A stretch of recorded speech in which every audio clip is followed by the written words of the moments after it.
لە ئاکامی ئۆپراسیۆنەکانی کەمپی هۆڵ ژمارەیەک داعش دەستگیرکران و چەندین تونێلیش دۆزرانەوە. لە سێدارەدانی چوار بەندکراوی کوردی ڕۆژهەڵاتی کوردستان کاردانەوەی فراوانی بە دوای خۆیدا هێنا. دەمپارتی بە جلوبەرگی کوردیەوە کاندیدەکانی لە شاری ئامەد ناساند. سلااوتان لەبێ لە تیوارەوە سێ هەواڵی پارچەکانی دیکەی کوردستانتان پێشکەشەکەم.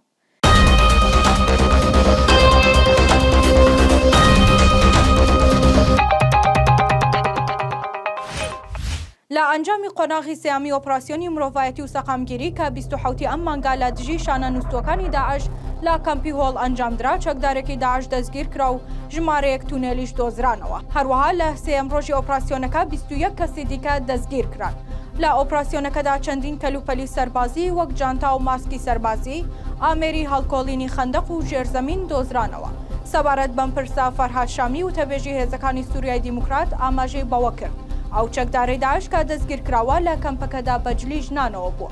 شامی ئەوەشی ئاشکرا کرد ئەو کەسەی دەستگیر کراوە ناوی عوبەید ئەلراقیە.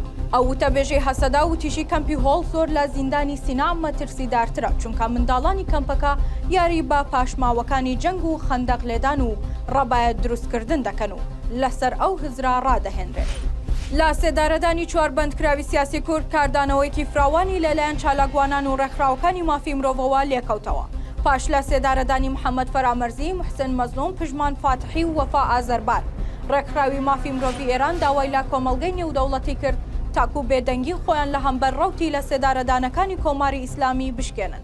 محمود ئەمیری بەرپرسی ڕێکخراوی مافی مرۆڤی ئێران لەم بارەیەوە وتی ئەم چوار بەندکراوە لەسەر بنەمای دانپێدانان لە ژێر ئەشکەنجە و بەبێ پرۆسەی یاسایی لە سێدارە دراون و ئەوە بە کوشتن لە دەرەوەی چوارچێوەی دادوەری دادەنرێت.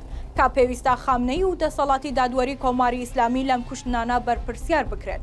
ئەمیری ئەوەشی گوتووە کە هەڵوەشاندنەوەی سەردانی نیدا ئەلنەشیف، جێگری کۆمیسیاری مافی مرۆڤی نەتەوە یەکگرتوەکان بۆ ئێران کەمترین کاردانەوەیە لەلایەن کۆمەڵگای نێودەوڵەتیەوە بەرامبەر لە سێدارەدانەکانی کۆماری ئیسلامی ئێران. لە لایەکی دیکەوە کەمپەینی بەرگری لەم چوار بەندکراوە سیاسیە وێڕای دەربڕینی هاوخەمی نووسیویانە ئەم تاوانە بێوڵام نامێنێتەوە و خەباتی ئێمە پێداگرتر لە ڕابردوو درێژەی دەبێت.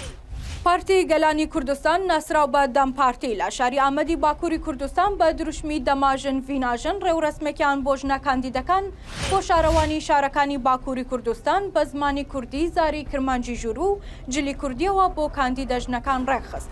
ئەم ڕێوڕسمە بە بەشداری هاوسەرۆکی گشتی دەمپارتی تۆلای هاتیموو پولار، هەروەها هاوسەرۆکی گشتی پارتی دیموکراتی دەبەپا، چێکدەم ئۆچار و چەندین کەسی دیکە بەڕێوەچوو. سێ هەواڵم پێشکەشکردن هەر شاد بن.